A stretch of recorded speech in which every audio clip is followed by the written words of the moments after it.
Padahal akhir-akhir ini tuh ada satu film yang cukup happening dan viral, perselingkuhan, kemudian problematika rumah tangga yang ada di dalamnya. Saya juga sampai terbawa suasana gitu ya Ustaz, saking dramatisnya gitu Ustaz. Hal-hal yang kita lihat walaupun sudah menjadi viral atau fenomenal, gak usah menjadi ketakutan. Justru kita harus banyak empati atau kasihan gitu. Ternyata banyak yang setidak percaya diri itu mengarungi bahtera rumah tangga.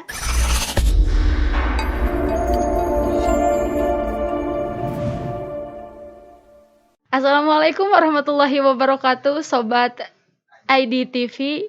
Kembali lagi dalam podcast Idrisiyah TV. Bersama saya Anggi Zahratul Kolbi. Pada kesempatan kali ini insya Allah kita akan membahas satu tema yang cukup menarik tentang rumah tangga, kehidupan rumah tangga, segala sesuatu tentang rumah tangga. Dan alhamdulillah di tengah-tengah kita semua sekarang sudah hadir salah satu aktivis, salah satu praktisi keluarga yang sakinah mawadah warohmah insyaallah. Alhamdulillah di tengah-tengah kita sudah ada Ustazah Yani Aidah selaku konsultan di bawah lembaga pembinaan keluarga sejahtera yang ada di Tarekat Idrisiyah. Assalamualaikum warahmatullahi wabarakatuh Ustazah. Waalaikumsalam warahmatullahi wabarakatuh. Alhamdulillah bisa bertemu dengan Ustazah kembali. Saya berbincang-bincang lagi insyaallah bakal menambah ilmu untuk kita semua, khususnya untuk saya, umumnya untuk Sobat IDTV yang sedang menonton podcast pada kesempatan kali ini. Ustazah kali ini masih sibuk ya Ustazah setiap hari? Alhamdulillah harus selalu sibuk ya Ustazah. Muter kalau kata orang Sunda ya Ustazah. Muter terus dari satu aktivitas ke aktivitas lain. Ini saya harus banyak mencontoh terhadap Ustazah agar supaya tidak ada waktu yang sia-sia begitu Ustazah ya. Amin. Berbicara tentang waktu nih Ustazah ya. Kadang saya pribadi masih senang gitu Ustazah mengisi waktu dengan menonton gitu Ustazah. Dan sekarang ya alhamdulillah yang sedang happening pada kesempatan kali ini pada waktu-waktu sekarang belakangan ini yaitu ada satu film Ustazah. Tapi sebelumnya nih Ustazah ngomong-ngomong, Ustazah senang nonton film? Senang kalau dipaksa dan terpaksa. Alhamdulillah. Padahal akhir-akhir ini tuh ada satu film yang cukup happening dan viral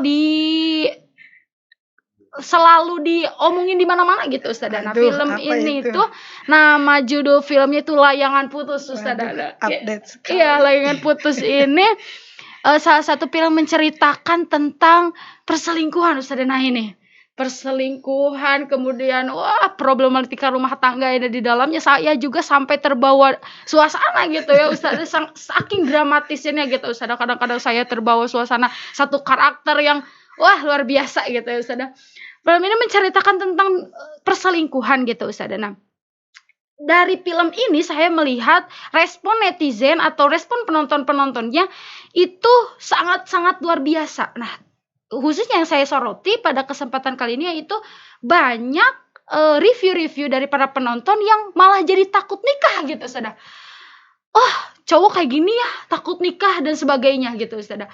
Terutama nih sebagai muslimah, banyak ini muslimah anak muda dan ibu-ibu jadi tambah ke suaminya jadi kurang percaya gitu Ustazah. Nah, menanggapi fenomena ini apa tanggapan Ustazah? Bismillahirrahmanirrahim. Ternyata berarti gini ya, kalau trending itu kan mencerminkan kebanyakan manusia ada di mana. Ternyata berarti kalau trennya nomor satu tuh ya drama itu berarti hampir semua sudah nonton sepertinya ya. Sehingga larut terbawa suasana, bahkan tadi efek framingnya, efek peniruannya itu sangat masuk gitu ya dalam keseharian, dalam realitas. Padahal kadang-kadang kalau kita mencermatinya secara secara objektif lah gitu. Tentunya kan itu hanya settingan ya, tapi karena mungkin tadi saking bagusnya acting dan lain-lain sehingga kita lupa bahwa itu tuh hanya acting. Iya betul. Padahal gak apa-apa sebenarnya mau nonton mau apapun selagi kita tadi bisa ngambil ibroh, ngambil pelajaran gitu. Gak apa-apa, bukan malahkah eh, ada apa namanya, ada perasaan-perasaan yang terbawa di dunia nyata yang tadinya tidak apa-apa jadi menjadi apa-apa, kan itu bahaya sekali ya, efek dari apa namanya, film atau drama atau apa ya yang lagi viral-viral tadi. Padahal balik lagi kita sebenarnya sih kalau perasaan-perasaan yang seperti itu, banyak ketakutan, sebenarnya kalau kita mengetahui potensi diri kita apa, kemampuan kita apa, terus kita memang dari sebelumnya sudah menjatuhkan pada pilihan yang tepat, apalagi standar-standarnya, standar Allah dan Rasulnya dalam pernikahan, dalam hal ini yang menjamin kebahagiaan, salah satunya tujuan berumah tangga kan sakinah, ketenangan gitu ya. Kalau memang hal-hal tersebut memang sudah ada dalam diri kita, kita sudah belajar melakukannya dengan pasangan, sudah belajar memaksimalkan. Sebenarnya hal-hal yang kita lihat walaupun sudah apa menjadi viral atau fenomenal, gak usah menjadi ketakutan. Justru kita harus banyak empati atau kasihan gitu. Ternyata banyak yang setidak percaya diri itu mengarungi bahtera rumah tangga. Pada kenyataannya tadi banyak yang terbawa secara emosional ataupun hal-hal lain dalam hal rumah tangga. Padahal rumah tangga yang dibina yang dari awal memang tujuan atau pondasinya memang sudah apa standarnya disamakan dengan standar kehidupan Al-Quran di bawah bimbingan Rasul, bahwa cara memilih pasangan misalkannya dari awal diantaranya yang paling bagus kan padbar bidat tidin taribat yadah. Kalau yang lain urusan wajah, sementara urusan jabatan, urusan lain-lain, urusan keturunan, itu semua adalah semu dan bahkan akan berakhir. Tapi beda dengan agama, tidak lekang oleh waktu, situasi, kondisi, pasangannya mau bagaimanapun keadaannya. Misalkan tiba-tiba di tengah perjalanan rumah tangga ada cacat secara fisik, nauzubillah, ataupun namanya dinamika kehidupan ada naik turun dalam ekonomi, ataupun hal lain. Satu yang tidak akan lekang atau tidak akan lepas dari tujuan rumah tangga kebahagiaan tuh salah satunya adalah pemahaman yang mendalam terhadap ilmu agama. Itulah bekal yang paling bagus salah satunya untuk memilih pasangan. Aduh, Teh Anggi kan belum nikah ya. Iya betul. Ini sampai semangat begitu. Alhamdulillah. Ketakutan juga ya ngelihat. Jadi terbawa euforianya gitu. Sedangkan insya Allah kalau misalkan sekarang dapat ilmu, masih banyak ilmu ini Ustazah, nanti biar jadi bekal gitu Ustazah, insya Allah doakan. Alhamdulillah Ustazah. Nah menarik ya Ustazah, jadi ada dalam berumah tangga itu kita jangan sembarangan gitu ya Ustazah ya. Jadi tadi yang disebutkan oleh Ustazah, kita harus ada istilahnya tujuannya. Mungkin ini lebih ke visi misi gitu ya Ustazah ya. Dari awal kita harus menentukan visi misi. Nah, visi misi seperti apa yang memang sangat disorot oleh dalam Islam gitu, dan bagaimana nih cara supaya, kan jadi banyak yang takut nih Ustazah ya, agar supaya tidak terjadi perselingkuhan ini gitu, baik dari sudut pandang perempuan gitu Ustazah. Alhamdulillah kan, kemudian tidak berpaling ke lain hati nih si suami tuh bagaimana gitu caranya Ustazah? Iya. Keberkahan hidup kan terletak dalam keharmonisan rumah tangga. Rumah tangga muslim tuh dari awal sudah punya visi misi. Bahkan ada slogan Baiti Jannati. Kalau di surga misalkan kita lihat di surat Al-Hijr ayat 46, udkhuluha bisalamin aminin. Bahwa surga itu tempat keselamatan, tempat keamanan, nyaman, enak. Rumah tangga yang bagus itu yang begitu. Yang di dalamnya ada kenyamanan, ada saling menghargai, bisalamin amin. Bahkan dalam surat Al-Waqiah, la yasma'una fiha lagwa wala ta'sima. Di dalamnya itu tidak ada ucapan yang sia-sia, tidak ada ucapan yang lagwa wala ta'sima, ucapan-ucapan yang jelek. Nah, ini tercermin dalam rumah tangga, tidak ada misalkan suami ke istri nauzubillah ngebully secara fisik dan lain-lain, enggak ada.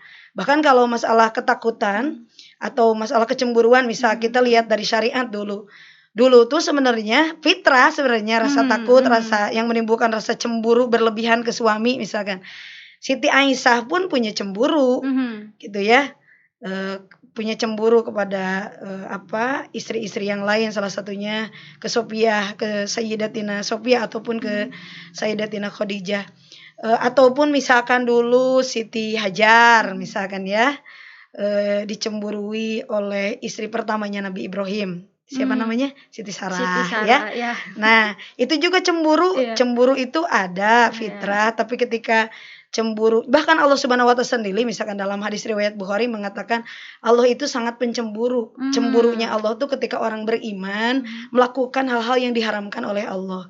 Sebenarnya Allah pun pencemburu. Bahkan dalam hadis riwayat yang lain yang Bukhari misalkan ketika Sa'ad bin Ubadah melihat istrinya terlalu asik ngobrol dengan laki-laki lain yang mungkin kelihatan oleh suaminya, Sa'ad bin Ubadah tersebut tebar pesona atau genit.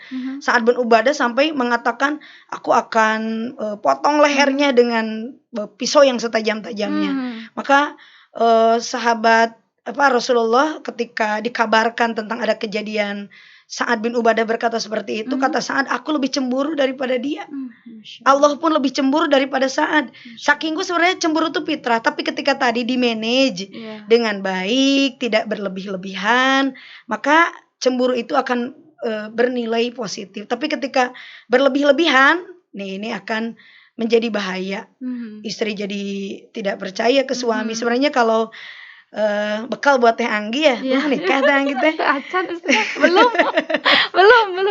Nih, biasanya kalau kita sudah kenal, misalkannya tadi diri kita dengan baik, ketika suami terlihat ada ketidaknyamanan dan tidak ujuk-ujuk selingkuh atuh ya, kelihatan suami teh nggak nyaman ke kita, muhasabah dulu, introspeksi dulu diri kita teh.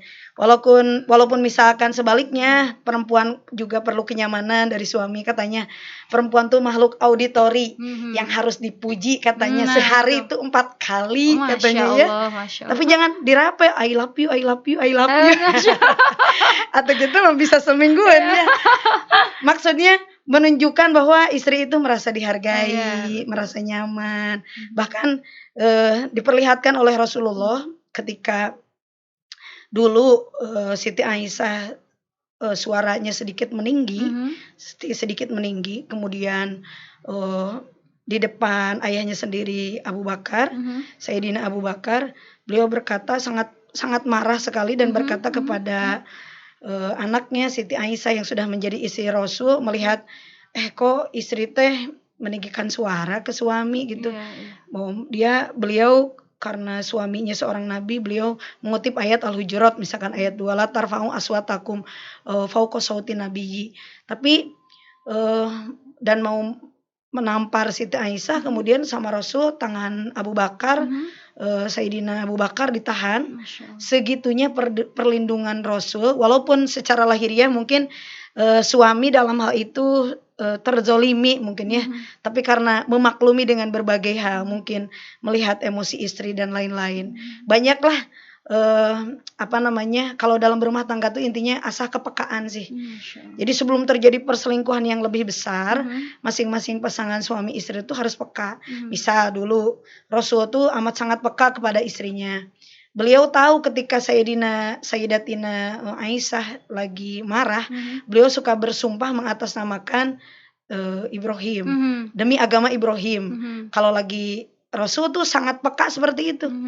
Kata Rasul, aku tahu ketika kau lagi marah padaku, kau bersumpah atas nama agama Ibrahim, bukan agama Muhammad. Jadi sepeka itu dalam hal rumah tangga. Begitupun kita istri, jika suami terlihat misalkan ada ketidaknyamanan, bukan hanya memuaskan dalam hal segi syahwat atau fisik saja, termasuk tadi nyaman dari segi obrolan. Apakah kita sebagai istri telah membuat nyaman suami? Jadi bukan saling menuntut, tapi saling memberikan kenyamanan. Jadi rumah tangga tuh saling memberikan kenyamanan, keamanan, seperti surga aja tadi. Udkhuluha bisalamin aminin, tidak ada kata-kata yang jelek, kata-kata kasar. Jadi kita misalkan kalau Teh Anggi udah berumah tangga, nanti sampaikan sesudah adegan ranjang, kadinya ya. sesudah sesudah bersetubuh, biasanya itu lagi tenang, lagi rileks gitunya. Kita sampaikan, tapi cara nyampaikannya bukan menyalahkan. Katanya jangan you message katanya, tapi I message. Tapi kenapa ya saya itu, jangan kamu tuh ya. Jangan kamu, tapi kenapa ya saya itu suamiku tercintaku gitu ya. Kembali lagi ke diri gitu ya. Kembali lagi ke diri. Jadi suami ketika terkomunikasikan rasa ketidaknyamanan kita tetap dengan cara-cara yang baik. Nah, ini dia. Gitu. Alhamdulillah sangat banyak sekali ini bekal ini untuk saya Ustazah ya. Tentang bagaimana ini cara berkomunikasi yang betul agar supaya tidak, bagaimana Ustazah, agak lumayan sulit kan interaksi sesama manusia, kan ada hablum minallah dengan ada hablum minannas gitu ya Ustazah. Disebutkan bahwa hablum minallah ketika kita ada satu dosa atau kita maksiat kepada Allah, tinggal tobat aja insya Allah Allah terima, bukan begitu Ustazah? Nah, ini sulitnya untuk yang sesama manusia, terutama dengan suami istri gitu Ustazah, kan suami istri setiap hari di rumah bertemu begitu. Bagaimana ini caranya agar supaya sebagai istri tentunya ya Ustazah, dari perspektif perempuannya, dari perspektif istrinya, bagaimana caranya agar kita tetap bisa memaafkan atau kita mau minta maaf dan sebagainya apabila mulai terjadi goncangan-goncangan dalam rumah tangga. Iya. Ya, caranya seperti tadi, tambah terus ilmu, balik lagi ke situ ya. Pondasi-pondasinya balik lagi ke situ. Tambah lagi ilmu, bersihkan lagi hatinya supaya iman tumbuh subur dalam hati, supaya tadi bisa melihat sesuatu tuh enggak emosional, tapi tadi bisa memuhasabah kenapa ini semua terjadi gitu ya. Jadi cara komunikasi yang baik tuh, yang baik ya dari hati ke hati. Dari hati ke Iya, hati. suami sebagai imam rumah tangga kita dorong terus beliau dengan qawamahnya, dengan tanggung jawabnya yang sangat besar. Bahkan hanya 2 yang dipesankan oleh Rasulullah. Salah satunya lewat bimbingan nih guru kita nih. Salah satunya istri solehah tuh tugasnya ya cuma 2 peran istri itu. 1 belajar taat, 2 belajar bersyukur. Kita muhasabah nih diri kita, sudah sejauh mana ketaatan kita. Kenapa kita harus taat ke suami? Batasannya sampai mana taatnya? Apakah mutlak? Mutlak sekali, sampai kalau ada manusia harus sujud ke manusia, ya salah satunya ke para suami. Pengecualinya cuma 1 aja, jika perintahnya tidak sesuai dengan perintah Allah. Selebihnya taat. Kenapa taat? Karena tanggung jawab suami itu amat besar gitu ya.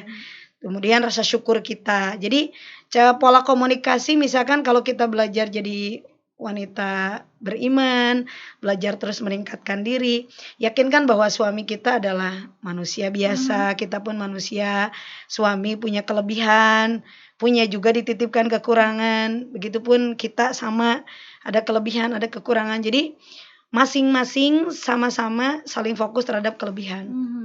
Yang paling bagus tuh gini, Tanggi, kalau rumah tangga tuh jangan sampai memadamkan potensi.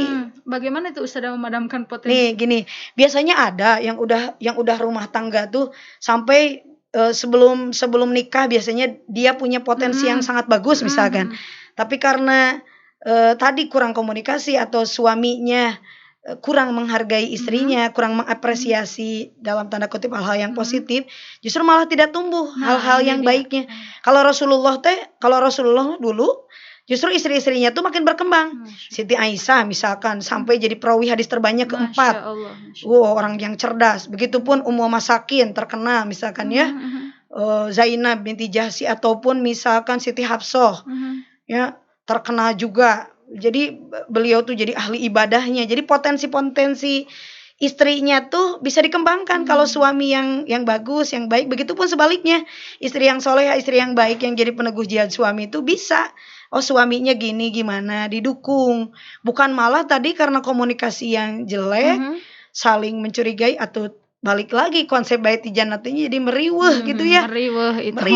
Jadi apa namanya, tidak ada ketenangan. Iya, betul. Apalagi tidak tumbuh gitu. Tidak tumbuh. Bagaimana kita, kan gini katanya ya, anak-anak yang solehah itu diawalinya dengan istri yang sangat menghargai suami alias rumah tangga yang harmonis. Anak-anak yang solehah itu jaminannya harus keluar dari rumah tangga yang sakinah.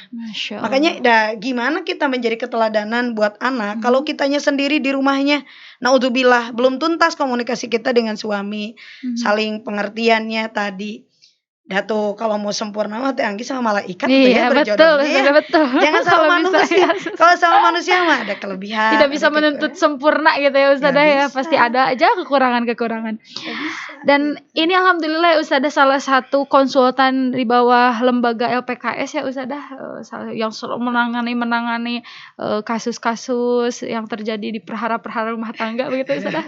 Nah, selama Ustazah khidmah aktif di LPKS, sebetulnya ini faktor apa sih yang banyak terjadi kasus perselingkuhan ini gitu Ustazah? Intinya sih kurang bersyukur, masing-masing pasangan kurang bersyukur. Suami kurang bersyukur ke istri, istri kurang bersyukur ke suami. Itu aja. Kenapa itu semua faktor bersyukur? Karena tadi kurang hadir di majelis ilmu, kurang hadir di majelis zikir. Keilmuannya tidak bertambah, padahal sekolah yang tidak ada ujungnya adalah rumah tangga. Harus terus diilmui gitu ya. Apalagi sekarang misalkan informasi yang begitu cepat, sangat cepat menyebar berbagai hal yang tadi memberikan banyak efek terhadap mindset, cara pandang kita ataupun hal-hal lain, apalagi terhadap kondisi batin kita. Kalau masing-masing suami istri balik lagi kurang penambahan ilmunya ataupun pembenahan tadi pembersihan hatinya, itu yang salah satu yang membuat adanya prahara-prahara baik itu tadi perselingkuhan ataupun hal-hal yang intinya kurang bersyukur, kurang bersabar terhadap kekurangan. Balik lagi ke situ. Nah, itu kuncinya syukur dan sabar ya. Kuncinya syukur dan sabar. Kembali lagi. Suami istri. Alhamdulillah. Kemudian ini Anggi lihat satu fenomena juga Ustazah di platform juga ya, seperti biasa selalu ke situ kembali ya Ustazah ya. Ada satu kasus juga perselingkuhan nih yang terjadi biasanya Ustazah ketika ada kasus perselingkuhan seperti ini, kenapa si selingkuhan ini yang selalu menjadi yang dibela gitu Ustazah. Nah, apakah sempat terjadi juga dengan kasus-kasus yang Ustazah tangani itu, dan apa itu faktornya kenapa bisa jadi selingkuhannya yang dibela gitu Ustazah? Ada sebuah moto begini ya. Sebenarnya nauzubillah kita tidak mendiskreditkan atau tidak berarti menyetujui misalkan masalah pelakor misalkan ya. Iya betul. Nah justru si istri yang asli, istri sah itu trik-trik pelakor tuh harus kita bawa. Apa sih pada poinnya, triknya? Ya beri kenyamanan. Oh gitu. Kalau para suami sudah nyaman tuh tidak akan berpaling, Teh Anggi. Gitu. Berikan kenyamanan dalam segala hal, dalam hal penampilan, dalam hal ucapan, dalam hal tadi misalkan pelayanan lahir batinnya. Nah itu. Tapi ini bukan berarti menyalahkan pihak istri ya Ustazah. Jadi tapi lebih ke muhasabah gitu. Muhasabah pihak istri. Lebih begitupun para suaminya, walaupun tidak bisa membenarkan diri, walaupun saya katakan demikian. Karena pada akhirnya kan setiap orang punya pertanggungjawabannya di sisi Allah, apalagi mungkin para suami lebih berat, kulukum ra'in. Kemudian yang paling berat buat para suami kan min juhalati ahlihi, ketika membodohkan keluarganya alias keluarganya tidak dibimbing. Kalau kewajiban suami kiswah apakah mendidik, berarti beliau selaku ar-rijalu qawwamuna 'alan nisa yang punya qawamah, yang punya kuasa tertinggi di rumah tangga, justru itu yang harus bisa mengayomi. Tapi bukan berarti kita pun sebagai istri harus menuntut ke suami misalkan harus lebih baik daripada kita atau gimana. Pada inti nama rumah tangga mah kewajiban siapa yang ngerti. Nah, rumah tangga tuh kewajiban siapa yang ngerti gitu. Kembali lagi Ustazah ke efek framing kalau kata Ustazah tadi, tontonan layangan putus ini. Jadi banyak orang-orang yang jadi posesif kepada suaminya gitu Ustazah. Posesif, jadi tidak percaya, apa-apa disadap gitu, handphone sampai istilahnya pasang sesuatu yang bisa memantau gitu Ustazah. Nah, hal-hal seperti ini itu bagaimana, apakah diperbolehkan dalam Islam memposesifkan atau jadi tidak percaya berlebihan terhadap suami, dan batasan-batasannya sebetulnya sejauh mana gitu Ustazah? Iya. Padahal gini ya, wanita beriman mah kalem ya, ada CCTV terbaik gitu. Masya Allah. Ada Rokim Ati gitu ya. Ini harus disadap segala. Iya betul. Intinya mah berikan kepercayaan penuh aja ke suami. Ketika suami kita terus belajar mempersembahkan yang terbaik, mencontohkan yang terbaik dengan segala tugasnya, tanggung jawab beliau. Terus kita sama-sama terus belajar memperbaiki diri tadi, bersyukur, bersabar. Ya sudah, sisanya serahkan kepada Allah Subhanahu wa taala. Gak usah cemburu berlebihan ataupun tadi yang membuat pola komunikasi kita justru makin memburuk. Atau kita mah ya sebagai muslimah, orang yang beriman, kita mah yakin aja gitu. Walaupun naudzubillah misalkan kita didolimi ataupun dibohongi, ya kita sendiri yang berbuat baik terhadap suami, wah dicatat kebaikan Insya kita. Allah Innallaha pasti. la yadlimun nasa sayyi'a Pasti walakin terbalas an-nasa gitu ya Ustazah. anfusahum yadlimun. Terbalas kebaikan Insya kita. Allah. Lepaskan aja. Yakin kita punya Allah yang adil. Balik lagi ke kesempurnaan sifat Allah, kepada kehebatan, kesempurnaan sifat Allah. Tenang aja. Salah satu tanda wali Allah kan tenang Masya gitu ya. Allah. Mudah-mudahan ya. Amin. La khaufun alaihim walahum yahzanun. Gak usah berlebihan. Apa-apa yang jadi berlebihan mah jelek. Tadi Allah punya cemburu, Rasul punya cemburu, para sahabat mulia punya cemburu, isi-isi Rasul punya cemburu, tapi tidak berlebihan. Itu mah hanya bentuk justru kasih sayang, tidak jadi berlebihan gitu. Nah, bagaimana Anggi pernah dengar, apabila salah nanti dibetulkan, diluruskan ya Ustazah. Katanya yang dayus itu tidak akan masuk surga. Nah, dayus di situ katanya cemburu gitu Ustazah. Orang yang tidak cemburu bakal tidak akan masuk surga. Nah, itu sebetulnya cemburu yang seperti apa sih yang dimaksud di situ, dan batasannya itu seperti apa gitu Iya. Ustazah? Cemburu itu balik lagi penting. Tadi ini cemburu yang orang yang tidak cemburu yang tidak akan masuk surga itu yang tadi. Yang hadis pertama kita bacakan, Allah tuh pencemburu ketika orang beriman masuk kepada hal yang haram. Nah itu ketika para suami juga sebagai qawamah, sebagai imam dalam rumah tangga tidak mencemburui istrinya dalam hal positif, namanya dayus. Gitu. Jadi cemburu itu suami istri saling mengingatkan. Jadi ibarat gini, rumah tangga tuh ibarat mobil. Kalau suami sebagai nakhoda kalau dalam kapal, kalau dalam mobil supirnya, jika beliau ngantuk atau jika beliau lagi lalai, yang mengingatkannya adalah istrinya. Gitu. Walaupun sejatinya yang pencemburu, yang harusnya mencemburu itu seorang imam, seorang laki-laki, tapi kan harus saling gitu. Justru laki-laki yang membiarkan istrinya, na'udzubillah ya, fenomena sekarang ada istri-istri yang dijual misalkan sama suaminya untuk membantu ekonomi rumah tangga itu ya, dan lain-lain. Nah itu yang disebut dayus, tidak ada rasa cemburu. Yang harusnya posisi suami mendidik istri misalkan, na'udzubillahi min dzalik, ataupun istrinya sendiri mendorong kepada suami kepada hal-hal negatif karena tadi ada sifat hirsu, ada sifat kurang bersyukur. Terus suaminya sendiri tidak mendidik istrinya, malah mengikuti. Nah, dayus itu adalah membiarkan ketika yang diberi amanah yang harusnya jadi imam, salah satunya posisi suami kepada istrinya, tidak khawatir ketika istrinya misalkan naudzubillah tabarruj berlebihan, atau tadi tebar pesona ke orang lain, atau ketidakseharusannya gitu ya, ketidakharusannya malah dibiarkan, tidak dididik. Pokoknya dosa paling besar para suami adalah min juhalati ahlihi, membodohkan keluarganya, bahkan tadi dayus, tidak mencemburui. Justru cemburu di situ harus. Cemburu di situ harus, karena cemburunya diperintahkan oleh Allah Subhanahu wa taala, tapi dalam hal positif, dalam hal-hal yang batasan-batasan mana yang dilarang oleh Allah Subhanahu wa taala, itu yang harus dicemburui.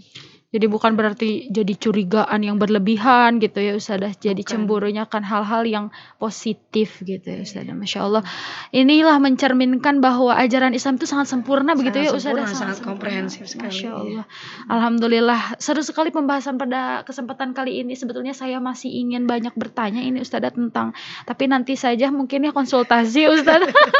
Insya Allah doakan pesan-pesannya Ustazah nih untuk sahabat IDTV yang sedang menonton podcast pada kesempatan kali ini, agar supaya tidak jadi ikut-ikutan terbawa suasana terhadap film Layangan Putus ini gitu Ustazah. Bagaimana, silahkan.